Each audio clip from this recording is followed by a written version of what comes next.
Hello everyone. तो पिछली class में हमने चालू किया था मैग्नेटोस्टैटिक्स और हमने पढ़ा था कि बायट सावर्ट लॉ क्या होता है, मैग्नेटोस्टैटिक्स क्या होता है। फिर हमने उसकी एक दो एप्लीकेशन पढ़ी थी कि सर्कुलर लूप के सेंटर के ऊपर मैग्नेटिक फील्ड का फॉर्मूला क्या होता है, डायरेक्शन कैसे निकालते हैं। फिर हमने एक्सिस के ऊपर मैग्नेटिक फील्ड का फॉर्मूला पढ़ा था। आज हम लोग इसी में आगे पढ़ने वाले हैं डाइवर्जेंस ऑफ बी, कि बी का डाइवर्जेंस क्या होता है। तो आज का अपना पहला टॉपिक है अपना divergence of B. Divergence of B.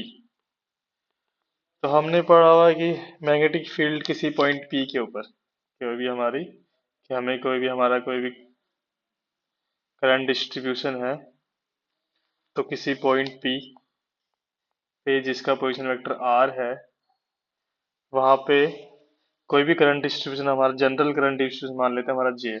कोई भी करंट डिस्ट्रीब्यूशन जनरल,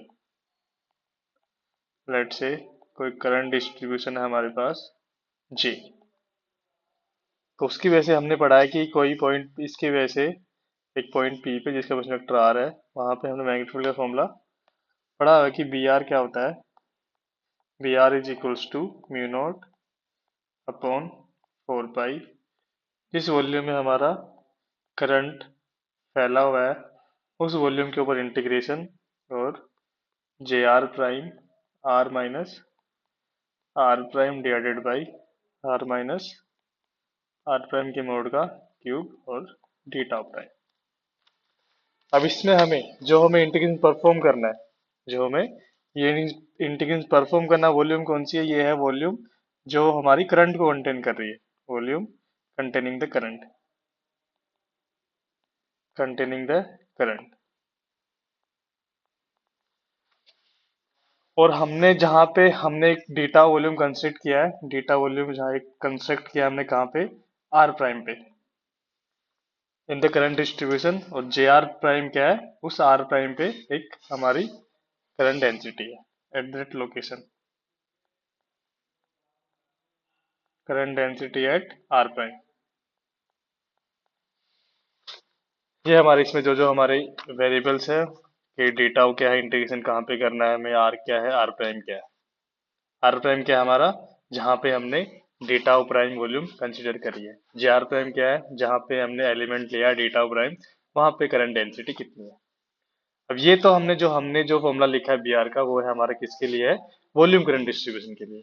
लेकिन हमें पता है कि कोई भी करंट डिस्ट्रीब्यूशन है वो एक्चुअल में एक वॉल्यूम करंट डिस्ट्रीब्यूशन ही है। हम एरिया फंक्शन, जो हमारे एरिया एलिमेंट है या लाइन एलिमेंट है, हम उनको भी एक वॉल्यूम एलिमेंट बना सकते हैं एक सुटेबल डेल्टा फंक्शन के साथ उनको कंबाइन करने पर। तो ये जो रिजल्ट है ये सिर्फ वॉल्यूम के लिए नहीं है, ये सिर्फ सारे की सारे all kinds of current distribution के लिए ये फॉर्मूला जनरल है, सबके लिए वैलिड फॉर्मूला है। अब हमें जानना है कि इस इक्वेशन जो हमारा बी आर है, इक्वेशन जो हमारा बी आर है वो क्या है, magnetic field at point R. B R क्या है हमारा, magnetic field at point R. हमें जानना है कि how does this field vary, ये फेयर अगर हम किसी आर के जगह हम लोग near by point R plus d R पे पर चाहे, तो हमारा मैग्नेटिक फील्ड जो है वो कैसे वेरी करेगा, कैसे उसमें चेंजेस आएंगे। अगर हमारा करंट डिस्ट्रीब्यूशन अगर सेम है तो आर के साथ हमारा मैग्नेटिक फील्ड कैसे वेरी करेगा। तो हम क्या बात कर रहे हैं, हम लोग बात कर रहे हैं कि मैग्नेटिक फील्ड के वेरिएशन की फ्रॉम पॉइंट टू पॉइंट, एक पॉइंट से दूसरे पॉइंट पे जा रहे हैं तो मैग्नेटिक फील्ड हमारा कैसे बदल रहा है।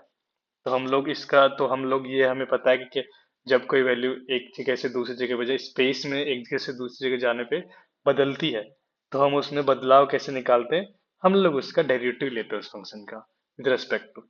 और हमने पता है कोई भी वेक्टर फील्ड होती है, कोई भी वेक्टर फील्ड होती है, उसके हमने दो स्टैंडर्ड स्पेस डेरिवेटिव पढ़े होगी, स्पेस में उसके दो हमने डेरिवेटिव्स पढ़े हुए। एक को हम लोग कहते हैं डाइवर्जेंस कहते हैं, एक को हम लोग कहते हैं कर्ल कहते हैं। तो पहले हम डिस्कस करते हैं डाइवर्जेंस। तो हम निकालना है कि हमारे जो बी है इसका डाइवर्जेंस क्या होगा। वो हमें क्या बताएगा कि हमारा मैग्नेटिक फील्ड है वो स्पेस में कैसे वेरी कर रहा है जब आर हम लोग बदल रहे हैं। तो इसका अगर हम लोग डेरिवेटिव निकालें तो ये तो you naught upon form constant हमारा, del dot J R prime R minus R prime divided by R minus R prime के मोड का क्यूब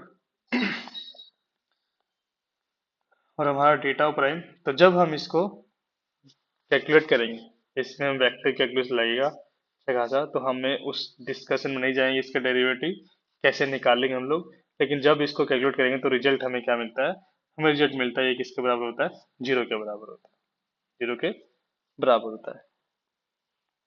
और इंटीग्रेशन कहाँ पे है, इंटीग्रेशन हमने क्या है, जो इंटीग्रेशन इंटीग्रेशन का साइन है, इंटीग्रेशन हम कहाँ कर रहे हैं, जिस वॉल्यूम में हमारा करंट डिस्ट्रीब्यूशन है, तो वॉल्यूम कंटेनिंग चार्ज डिस्ट्रीब्यूशन।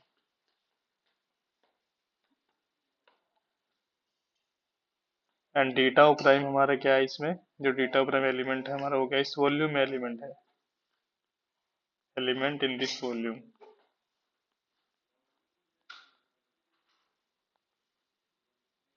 और जो हमारा डिफरेंशिएशन है, जो डेरिवेटिव हम लोग निकाल रहे हैं, वो हमारा क्या है with respect to field point. That is जब आर हमारा, आर चेंजेस, डेरिवेटिव जो हम निकाल रहे हैं किसका डेरिवेटिव निकाल रहे हैं, जब हमारा आर जो है आर प्लस डी आर में चेंज हो रहा है, तो हम लोग उसके लिए क्या लिख रहे हैं, ये डेरिवेटिव लिख रहे हैं, डाइवर्जेंस लिख रहे हैं। तो आर प्राइम कांस्टेंट होगा, आर प्राइम कांस्टेंट कब, जब हम लोग डाइवर्जेंस निकाल रहे हैं ऊपर वाली क्वेश्चन का, जब हम लोग डाइवर्जेंस निकाल रहे हैं तो हमारा आर प्राइम कांस्टेंट, हमें विद रेस्पेक्ट टू आर इसको डेरिवेटिव करना है। और आर हमारा कौन, आर को कब कांस्टेंट रखेंगे, आर हमारा कांस्टेंट है जब हम लोग क्या कर रहे हैं, जैसे वॉल्यूम इंटीग्रेट कर रहे हैं, जब वॉल्यूम इंटीग्रेशन कर रहे हैं तब हमारा क्या है, आर कांस्टेंट, क्योंकि हमें कहाँ इंटीग्रेट कर रहे हैं हम लोग, आर प्राइम के ऊपर इस वॉल्यूम में इसको इंटीग्रेट कर रहे हैं। तो जो हमारा इक्वेशन मिला हमें, इक्वेशन क्या मिली हमें, हमें इक्वेशन मिली del dot B equals to zero. ये इक्वेशन जो है हमारी, ये हमारी यूनिवर्सली ट्रू है, मतलब हर जगह हमेशा यूनिवर्स में कहीं भी जाएंगे तो ये वहां पे वैलिड होगी, चाहे करंट हमारा स्टेडी हो, चाहे करंट हमारा स्टेडी नहीं हो, चाहे फील्ड हमारी किसी करंट कैरिंग वायर से प्रोड्यूस हुई हो, चाहे कोई परमानेंट मैग्नेट से हमारी फील्ड प्रोड्यूस हुई है, या कोई भी और सोर्स है, कोई भी और सोर्स है, किसी भी तरीके से हमने मैग्नेटिक फील्ड प्रोड्यूस करी है, डाइवर्जेंस उसका बी हमेशा जीरो होगा। तो divergence of B always zero, divergence of B is always zero, universal है,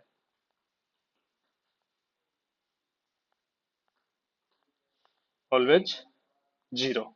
हमने इलेक्ट्रिक फील्ड पढ़ा हुआ है, इलेक्ट्रिक फील्ड हमने क्या पढ़ा है, गॉस लॉ पढ़ा हुआ है हमने इलेक्ट्रिक फील्ड में। इलेक्ट्रिक फील्ड का गॉस लॉ क्या कहता था हमें, इलेक्ट्रिक फील्ड हमने गॉस लॉ पढ़ा हुआ क्या, del dot E equals to rho by epsilon naught. जो भी हमारा यूनिवर्सल ट्रू है, हर कंडीशन में ट्रू है, और रो हमारा जहाँ पे बताता है density of electric charge distribution, rho क्या था हमारा, density of electric charge distribution.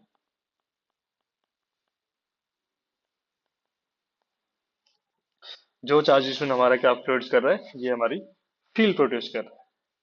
तो जो डाइवर्जेंस, किसी भी वेक्टर फील्ड का हम डाइवर्जेंस निकालते हैं, वो किससे वो रिलेट होता है, कोई किसी पॉइंट लाइक सोर्स की से रिलेट हो, या तो कोई सोर्स होता है या उसका सिंक होता है। जब डाइवर्जेंस निकालते हैं तो उसका क्या होता है, एक रिलेटेड टू एक सोर्स रिलेटेड होता है ना। तो del dot B equals to zero हमें क्या बताता है, del dot B equals to zero हमें बताता है कि हमारे पास क्या है, वी डो नॉट हैव, क्या है हमारे पास, we do not have point like sources, हमारे पास पॉइंट लाइक सोर्सेज नहीं है जो हमारी मैग्नेटिक फील्ड प्रोड्यूस कर सकते हैं, point like sources that can produce magnetic field, that can produce a magnetic field,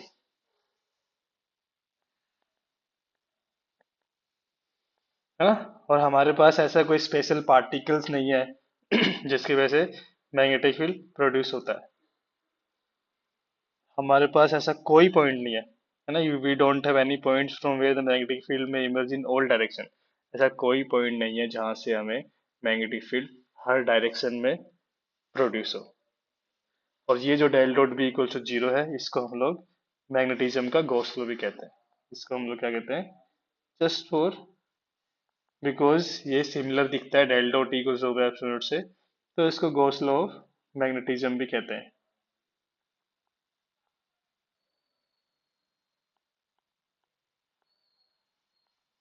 हम इसको इंटीग्रल फॉर्म में लिख सकते हैं।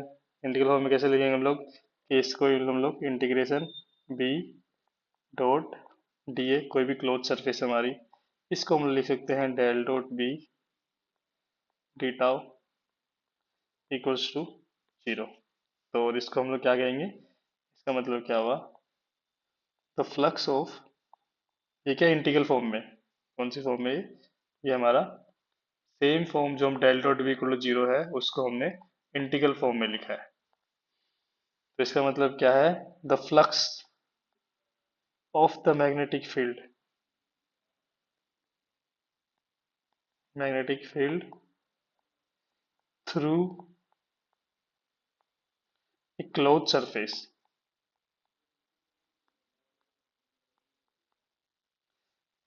Is always zero. Always, never, ऐसे टर्म्स हम लोग फिजिक्स में बहुत रेयरली यूज करते हैं, क्योंकि हम लोग फिजिक्स में और रेयरली, ऑलवेज, कभी भी बहुत कम यूज करते हैं, रेयरली यूज करते हैं। तो जहाँ पे यूज किया हुआ है, इसका मतलब चाहे कुछ भी हो जाए, मैग्नेटिक फील्ड चाहे कैसे भी प्रोड्यूस करी हो, चाहे वो कर कांस्टेंट करंट से करी हो, चाहे वेरिंग करंट से करी हो, चाहे किसी भी सोर्स से करी हो, किसी भी परमानेंट मैग्नेट से प्रोड्यूस मैग्नेटिक फील्ड, उसका डाइवर्जेंस हमेशा जीरो होगा। और मैग्नेटिक फील्ड का फ्लक्स किसी भी क्लोज सरफेस से हमेशा जीरो होगा, क्योंकि डाइवर्जेंस उसका जीरो होता है। इसका मतलब मैग्नेटिक फील्ड किसी पॉइंट से प्रोड्यूस नहीं होती। तो किसी भी उसका क्लोज सरफेस पे उसका फ्लक्स हमारा क्या होगा, जीरो होगा। तो ये तो हो गया कि मैग्नेटिक फील्ड अगर हमारी आर पे आर चेंज होगा तो हमारी कैसे बदलेगी। तो ये तो हो गया डाइवर्जेंस, कि उसका डाइवर्जेंस क्या होगा। हमें पता है कोई भी चीज जब स्पेस में बदलती है तो उसका हम लोग कर्ल भी डिफाइन कर सकते हैं। उसका हम लोग क्या कर सकते हैं, कर्ल भी डिफाइन कर्ल भी डिफाइन कर सकते हैं। तो हमने पढ़ लिया कि डाइवर्जेंस तो जीरो होता है, तो कर्ल क्या होता है मैग्नेटिक फील्ड का, वो हम लोग पढ़ेंगे। और वो उससे पहले हम लोग क्या पढ़ेंगे, वो हमारा क्या है, जो कल पढ़ेंगे उसका क्या नाम दिया है, एम्पियर्स लॉ दिया है। उसी को क्या नाम दिया है, एम्पियर्स लॉ।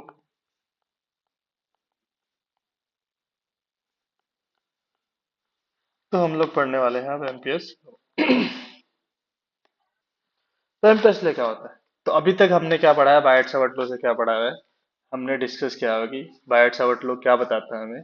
बायट सावर्ट लॉ एक मेथड है मैग्नेटिक फील्ड इवेलुएट करने के लिए, किसी भी गिवन करंट डिस्ट्रीब्यूशन के लिए, किसमें, मैग्नेटोस्टैटिक्स कंडीशन में। मैग्नेटोस्टैटिक्स कंडीशन में अगर हमारे पास कोई चार्ज डिस्ट्रीब्यूशन है, तो उसकी वजह से हमें अगर मैग्नेटिक फील्ड निकालना है तो उसका मेथड दिया दिया हुआ है, बायट सावर्ट लॉ से हम लोग वो निकाल सकते हैं। लेकिन अगर सपोज हमारे पास मैग्नेटिक फील्ड है इन स्पेस, वो हमें दिया हुआ है और हमें पूछा गया है कि कौन से करंट डिस्ट्रीब्यूशन की वजह से ये फील्ड हमारा प्रोड्यूस हुआ है, तो इसका आंसर देने के लिए हम यूज कर सकते हैं एम्पियर्स लॉ। एम्पियर्स लॉ जो हम, और जो एम्पियर्स लॉ की इक्वेशन है हमारी, वो हम बायट सावर्ट लॉ से भी डिराइव कर सकते हैं मैग्नेटोस्टैटिक्स कंडीशन में। तो क्या है हमारा एम्पियर्स लॉ, तो हमारे पास क्या है, सपोज करते हैं एक हमारे पास स्टेडी करंट डिस्ट्रीब्यूशन है। क्या है हमारे पास, एक स्टेडी करंट डिस्ट्रीब्यूशन है जे आर, जैसे हमारी स्टेडी करंट डिस्ट्रीब्यूशन है जे आर। हमने पढ़ा हुआ इसकी वजह से मैग्नेटिक फील्ड कि एनी करंट डिस्ट्रीब्यूशन कैन, और हमें पता है कोई भी करंट डिस्ट्रीब्यूशन है वो वॉल्यूम करंट डिस्ट्रीब्यूशन हो सकता है। हमने इसका मैग्नेटिक फील्ड का फॉर्मूला पढ़ा है कि बी आर इक्वल्स टू क्या होता है, mu naught upon 4 pi integration J R prime R minus R prime R minus R prime के क्यूब थीटा प्राइम। अगर हम लोग इसका कर ले लेते हैं, अगर हम लोग सिंपल हम लोग कर लेते हैं कि हमारा डेल क्रॉस बी आर क्या होगा, अगर हम लोग सिंपल सा इसका हम लोग कर ले लें, फिर डेल क्रॉस पी आर क्या होगा। ठीक, तो रिजल्ट हैगा, रिजल्ट बहुत ही सिंपल है। रिजल्ट क्या है, बहुत ही इसका सिंपल स्ट्राइकिंग है। कैलकुलेशन इसकी बहुत ज़्यादा टीडियस है, बहुत कॉम्प्लेक्स है, पर रिजल्ट इसका बहुत इंटरेस्टिंग है, बहुत इजी भी है। तो इसका रिजल्ट क्या है, डेल क्रॉस बी आर क्या आता है हमारा, डेल क्रॉस बी आर निकल के आता है हमारा mu naught multiply by J are, जहाँ पे म्यू नॉट हमारी परमेबिलिटी ऑफ फ्री स्पेस है। और इसी इक्वेशन को क्या कहते हैं, यही इक्वेशन हमारी कहलाती है Ampere's law, Ampere's law for magnetostatics,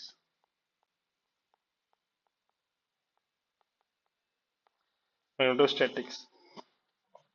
और रिलेशन कैसा हमारा, रिलेशन हमारा पॉइंट टू पॉइंट रिलेशन है।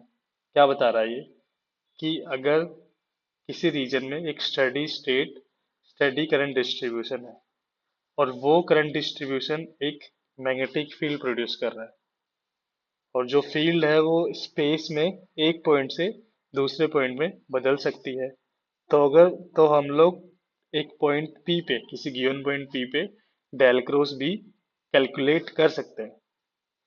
और डेल क्रॉस बी का क्या मतलब है, कि rate of change of B, जब हम लोग एक पॉइंट से दूसरे पॉइंट में जाते हैं पी से, जब पी से हम लोग अलग अलग अलग डायरेक्शन मूव करते हैं, तो हमारा बी कैसे बदल रहा है, वही हमारा डेल क्रॉस बी है। तो उस पॉइंट के पी के ऊपर अगर हम लोग डेल क्रॉस बी कैलकुलेट करेंगे, वो हमारा इक्वल टू होगा करंट डेंसिटी जे उस पॉइंट पी के ऊपर मल्टीप्लाई बाई हमारा म्यू नॉट। तो ये हमारा इसका स्टेटमेंट है, जो हम लोग को लिखना है अगर हमारा कोई थियोरेटिकल एग्जाम है, यूनिवर्सिटी एग्जाम है, उसमें ये स्टेटमेंट हमें लिखना है। इसी को लिखना है कि अगर किसी पॉइंट पी के ऊपर simple, if we have a current distribution JR which produces some magnetic field BR in the space, then we can calculate del cross B at a given point P, and if we calculate del cross B at that point P, that will be equals to, or that will come to equal the product of mu naught and J at that point P। ये हमारा statement है। अब हमने, एक तो हमने पढ़ा कि del dot B, del dot B क्या है, del dot B equal to zero, जो हमने पढ़ा हुआ है। Del dot B equal zero क्या है, ये हमारा कहाँ है, हमने क्या बोला, ऑलवेज, हर जगह, चाहे हमारा कैसा ही फील्ड हो, ये हमारा एवरीवेयर, हर जगह वैलिड है, हर जगह वैलिड है, in all situation, in all situations.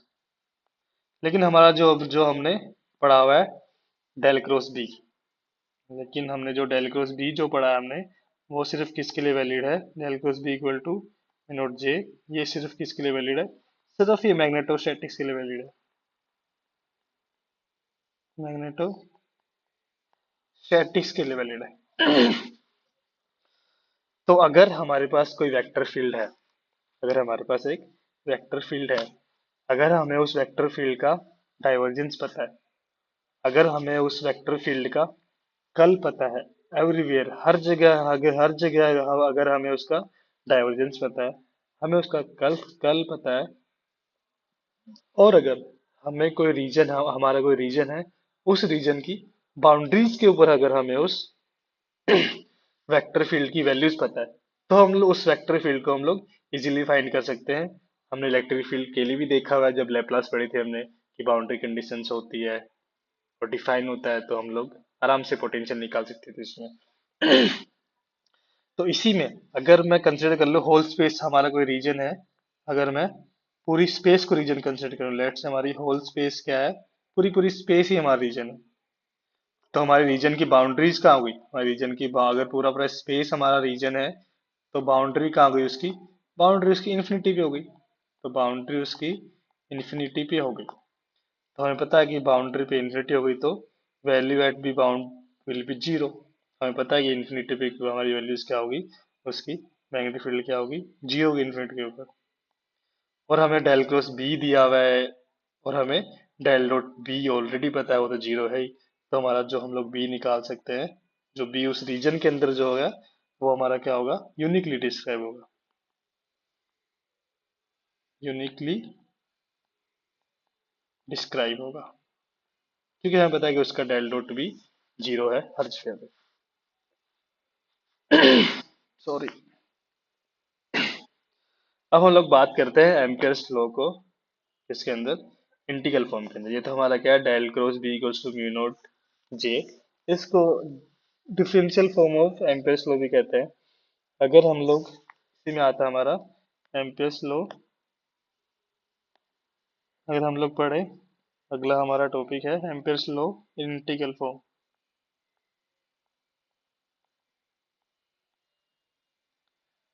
Ampere's law in integral form.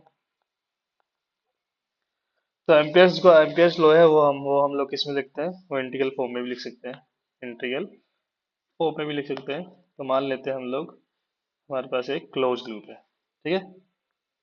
हम लोग क्या कर रहे हैं, कंसिडर द क्लोज लूप। एक क्लोज लूप कंसिडर करते हैं। तो ज्योमेट्रिकल कंस्ट्रक्शन ही हमारा ये क्या है, एक इमेजिनरी कंस्ट्रक्शन ही है। कोई ऐसे वायर लेके हम लोग फीता फीता नहीं बांध रहे कि एक रियल वायर का ही हम लोग एक कंस्ट्रक्ट कर रहे हैं ज्योमेट्रिकल लूप। ये हमारा लूप है, इसके अंदर कोई सरफेस एरिया है, इसके अंदर मान लेते कोई हमारा लूप है, ऐसे कोई लूप है हमारा, ऐसे कोई लूप है हमारा। तो एक लूप है, तो इसके अंदर हमारे पास क्या है, इस ये एक सरफेस एरिया को एनक्लोज कर रहा है, जो सरफेस एरिया है ये इसको एनक्लोज कर रहा है, ये जो हमारा लूप है। अब इस लूप के अंदर क्या है, दो साइड है, एक हमारी क्या है ऊपर की साइड है, एक हमारी नीचे की साइड है। तो हम लोग ऊपर की साइड को हम लोग लेट से पॉजिटिव कह देते हैं, जो नीचे की साइड है या उसको हम लोग नेगेटिव कह देते हैं, या फिर हम लोग उल्टा भी कह सकते हैं। तो हमको एक साइड को हमको पॉजिटिव है लेना है, एक साइड को हमारा क्या करना है, नेगेटिव लेना है। और हम लोग इसमें एक लूप में एरो लगा देंगे, तो जिससे हमें पता पड़ जाए कि जो हमारा, जब हम लोग डायरेक्शन राइट हैंड की हमारी फिंगर्स कर्ल करें राइट हैंड की, तो हमारा क्या मिल जाए, जो हमारी जिस तरफ कर्ल करेंगे, जिस तरफ थंब जाएगा, वो हमारा क्या होगा, पॉजिटिव पॉजिटिव डायरेक्शन होगा। तो अगर हम लोग ऊपर की तरफ ले, अगर हम लोग ऊपर की तरफ पॉजिटिव ले, तो हमारा जो एरो होगा वो वाला किस तरफ होगा, ऐसे नहीं होना चाहिए। अगर हम लोग ऊपर की तरफ ले, तो एरो हमारा कैसे होगा, ऐसे होगा। जिसमें हम लोग राइट हैंड की अगर हम लोग फिंगर्स कर्ल करें, तो ऊपर की तरफ हमारा क्या जा रहा है, थंब जा रहा है, तो ऊपर वाले को हम लोग पॉजिटिव कह देते हैं, तो ये हमारा एरो है। तो हमने पढ़ा है कि del cross B equals to mu naught J del cross, दोनों तरफ में अगर डी ए ले लूँ और इंटीग्रेट कर दूँ क्लोज लूप के अंदर, तो mu naught J dot D A. जहाँ पे इंटीग्रेशन हमारा कहाँ परफॉर्म कर रहे हैं, जो surface area bounded by the loop, जो जो लूप से हमारा जो बाउंडेड सरफेस एरिया जो ये जो है, इसको हम लोग डी ए कह रहे हैं, उसके हम लोग क्या कर रहे हैं, इंटीग्रेशन परफॉर्म कर रहे हैं। तो जी, और जो डी ए की डायरेक्शन है, जो हमारी एरिया वेक्टर की डायरेक्शन है, वो हमारी किस तरफ है, जिस तरफ हमने पॉजिटिव साइड मानी है। तो हम लोग स्टोक्स थ्योरम हमारी क्या है, स्टोक्स थ्योरम से हम लोग डेल क्रॉस बी डी को क्या लिख सकते हैं, हम लोग इसको लिख सकते हैं B dot D l over this close loop. जहाँ पे जो लिमिट जो लूप है, जो इंटीग्रल है, वो हमारा कहाँ है, लूप की बाउंड्रीज पे, जो सरफेस एरिया को बाउंड कर रहा है उस पे हमें इंटीग्रेट करना है। और डीएल की जो डायरेक्शन है, वो भी हमें कैसे डिसाइड होगी, इस लूप के ऊपर जो एरो लगाया है उससे हमारे डीएल की डायरेक्शन डिफाइंड होगी। तो बी डॉट डी एल क्या होगा, mu naught J D A. और integration mu naught J D A क्या हो गया हमारा, इसको ही हम लोग लिखते हैं integration B dot D L और this close loop equals to mu naught, और integration J dot D A, इस लूप के अंदर क्या हो जाएगा हमारा, आई इनक्लोज्ड।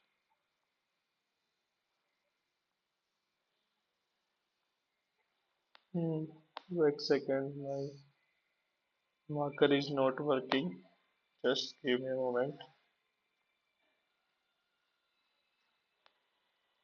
है ना। तो हम लोग चला लेते हैं, ये है क्या है, आई क्लोज्ड। तो ये है हमारा एम्पेयर्स लॉ, म्यू नॉट आई एनक्लोज्ड। ओके, तो यहाँ से हमारा जो डेल क्रॉस पी है, आई एनक्लोज्ड क्या है, आई एनक्लोज है total current going through the surface. लिख लेते हैं हम लोग जहाँ पे आई एनक्लोज्ड क्या है, total current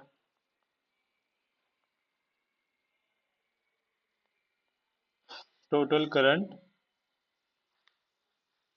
going through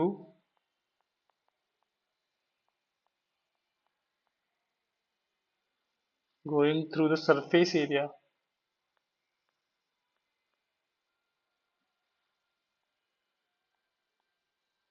from the negative side to positive side, from the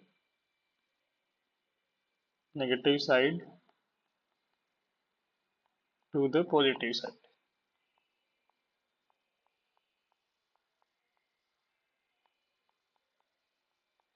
इस हमने करंट गिवन में क्या माना हमने इसको, ऊपर वाला डायरेक्शन क्या मानी हमने इसको, पॉजिटिव साइड को मानी है, और इस पर्टिकुलर में नीचे वाला डायरेक्शन क्या मानी हमने, नेगेटिव साइड मानी है।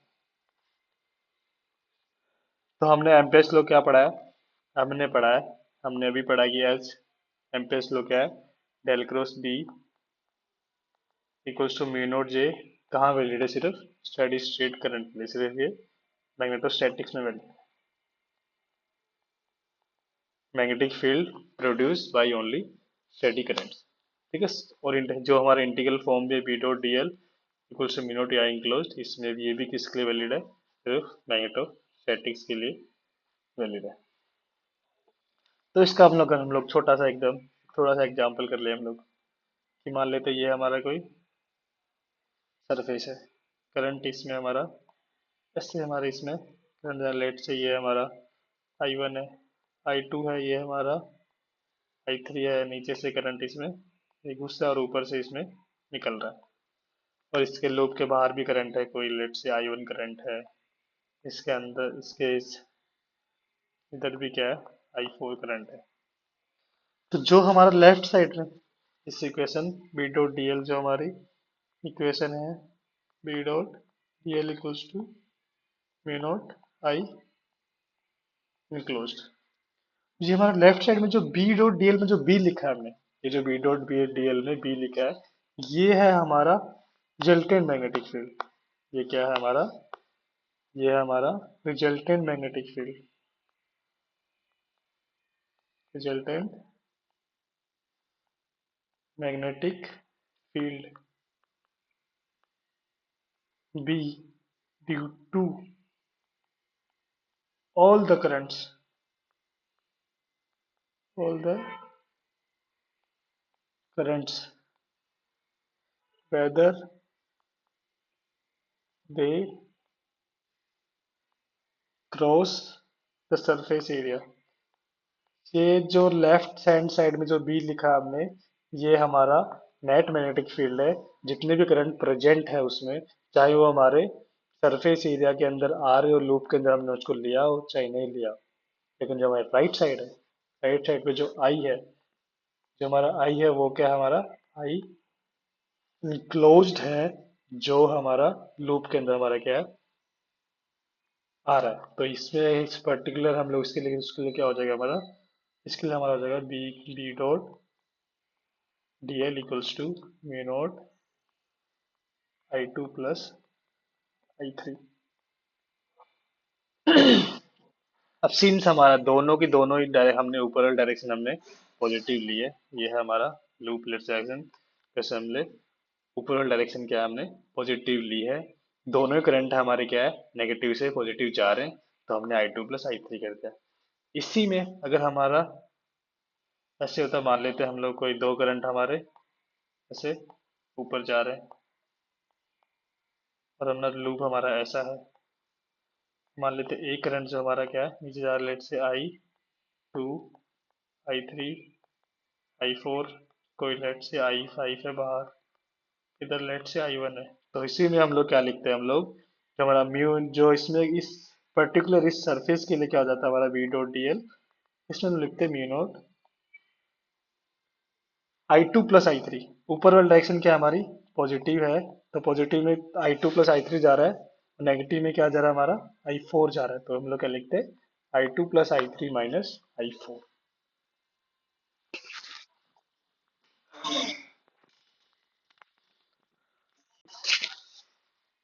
है ना।